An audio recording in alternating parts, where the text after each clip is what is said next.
Okay, packages and qaybta query now. Packages in R are the most important part of the programming language uh, because it contains the ready-made solutions that are needed by most of the programs we write. Um, Programskaynu qorayno inta badan koodhkaynu u baahanayno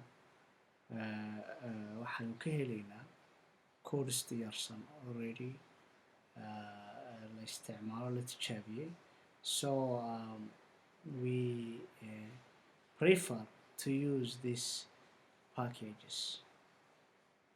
Okay, so packages are very important in R and conceptiga ugu weyn ee ugu muhiimsan aynu meesha u joogno actually is the package. So packageska marka inaynu eegno, the first thing is concept is how do you install packages, how do you remove packages, how do you update packages, and the other thing is attaching packages, detaching packages, loading packages, unloading packages. We need to understand these concepts around the management of packages. Packageska sida loo maamulo waxyaabahan ku wareegaya like updates, remove, attach, install, detach, unload, load, and this concepts inaynu fahanno ayaynu ku eegaynaa casharkan, which is very important, in fact a lesson that we cannot leave or jump. So this lesson is so important that we cannot ignore it. So the first function aan eegayno waxaa library function. Library function wuxuu sameynaya will show us all installed packages. There are two different ways that you can use installed packages. Okay, so the first one is by using this function, which is by using your code. It will display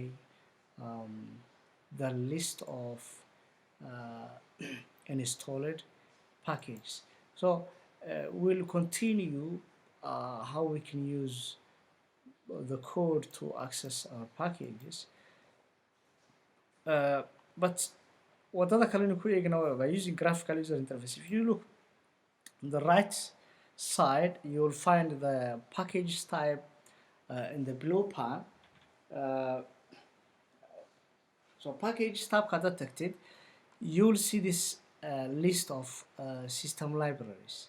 Librarieska qaar baa ticked, qaarna maaha. Actually all of them haddaynu isku darno are the installed libraries. Librarieska install garaysan weeyaan. Librariesku inoo soo taxay functionkan library la yidhaahdo weeyaan kuwan. So labada wado aynu ku eegna by using the function, these functions or the code, or the other one by using this graphical user interface. Good. Now let's store the installed packages in the variable package.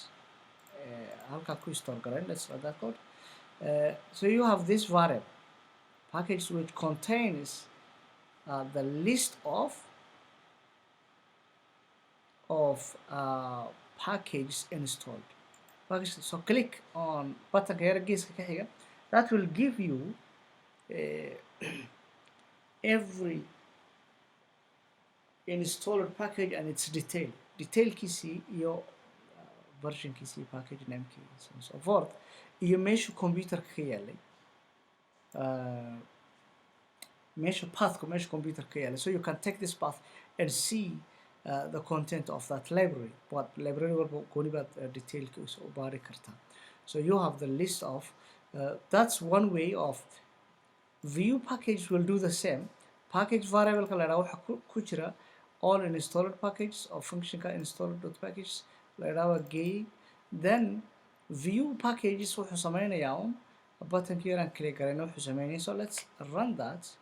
Yes, it does the same as the view, and in fact buttonka markaynu ku dhufanay it simply run this function view and then you pass the packages variable.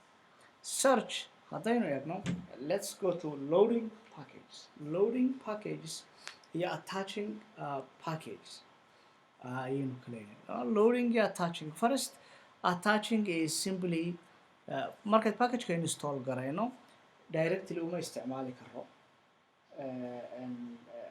R language directly inaad isticmaashid available uga dhigi maayo.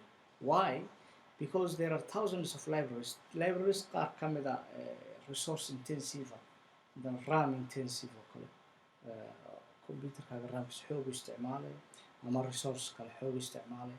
So for that reason si aad kuugu badbaadiyo resourceskan ayuu RAM wuxuu samaynayaa only markaad soo codsato unbuu available ka dhigay. You install and then unless you tell it to attach in la isticmaalo inaad calaamadayso tick saartid markaas unbuu available kaaga dhigay. Otherwise you cannot access it, ma isticmaali kartid. Okay, and that's to protect your system. Performance systemkaaga si loo protect garayo automatically attachment. So you need to attach it when it load garaysid oo tirahdid attach it first. Marka la attach garayo kadib waxaa ku xigaya process la yiraahdo loading, which is putting that in the RAM, in RAM kala dhigo oo laga soo dhaweeyo hard disk ama SSD oo ku jiro storage ku yaalo in laga soo dhaweeyo, which makes it faster in la isticmaalo performance kor u qaadaya. Laakiin markaad RAM-ka ku ururisid packages badan problemku waxa weeyaan yes computerka culays ma ku imanaya reverse baa dhacaya. Marka hore waxaad RAM-ka loadka u keensanaysay RAM-ka ugu soo load garaynaysid performance uu soo kor u qaado, laakiin markaad ku farabadisid performance-gooda rather dhinaca kale u baxaya very low performance or very bad performance ku kala qaban. So for that reason our programming language will not load packages kaad u baahan tahay by default, ma soo load garaynayo. Okay, now we will see that in detail. Search will show you the currently attached libraries. Libraries attached ka ee systemku isticmaalayo ayuu ku soo load garaynaya. So let's run that.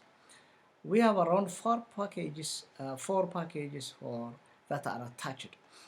That is one way to get the attached libraries. The other way is by going to the package tab here and see which packages have checked mark kuwa leh oo ma checked ka ah ayaynu halkan ka arki karnaa. So these are the ones that are attached. Okay, good. Now to load a package waxaynu isticmaalnaa the same function library oo markii hore inoo soo display garaysto install package. This thing we have seen in the beginning of this class. So library we pass it maxaa la yidhahdaa kaynu rabno in maaragtay lasoo load garayo packageka la rabo in lasoo attach garayo. And attaching library will attach and load at the same time, labada process ku israacnay ayaynu u pass garaynayna. Okay, so you can quotation-kooda raacin kartaan, quotation-kooda ka reebi karaa, but make sure that casing library siduu qoran yahay magaciisa waa inaad u qorto because this is case sensitive. Casing waa inaan markaan halka joogno aynu careful noqono. So if you again search function kada run garaysid this should be added into the list. Listka waa lagu soo daro any مثلا graphics ku kusii jiray already laakiin midaan ku jirin oo kale oo kuwan ka mid ah مثلا class oo kale aad oran kartaa anyone. So unloading packages ka markaan doono RAM-ka inaynu ka celino and it's important. In fact you cannot simply load and leave it that way forever. Inaad load garaysid packages ku daysid not recommended. So there should be times that you unload packages ka dhamaysto shaqada waa inaad RAM-ka ka qaadid to boost the performance of your computer. Okay, so detach function ma isticmaalana. You can detach without unloading adigoon RAM-ka ka qaadan oo detach garayn kartaa. You can detach with unloading adigoo RAM-kana ka qaadaya detachna ku sameynaya isu raacin karta, which is the ideal optionka saxda weeyaan inaad detach garaysid unloadna ku samaysid oo unload computer ka dhigayso. And the package-kaad markaa detach garaynaysid RAM ka qaadaysid magaciisa halkaa ku qoraysa. uh, haddaad mararka qaar package doonaysid inaad soo load garaysid raamka keentid and you are not sure if that package is installed or not, because most of the time tool kilometer sometimes you write code and you send that code through the network to be executed on a remote computer, or maybe waxaad rabtaa inaad hore usii qortid koodkaaga marna error keena. Otherwise haddii packageka uuna install garaysnayn ood load ku tiraahdid soo load garay, it will give you an error. So errorkaas oo kale si aad u check garaysid the required function baad isticmaali. Require will load a package. Packageka soo load garan hadduu soo helo, hadduu soo waayo false uu soo celin. So if not required by package, hadduu soo load garayn kari waayo weyn, okay, then do this again, installation baa laga yaabaa ku qorayso. So we will see that in the next phase of importing package. Topic dambe ku eegi doona. Now let's see how to install packages. Packages kasta loo install garaynaynu eegi doona. Before we see the installation, meesha laga install garaynaynu isla afgaranayna. So this is something called CRAN. CRAN stands for Comprehensive R Archive Network. So it's a repository. Repository is a kind of storage that holds a number of packages. So CRAN is one of these repositories, the most common or the official repository for R. So CRAN holds a number of packages grouped by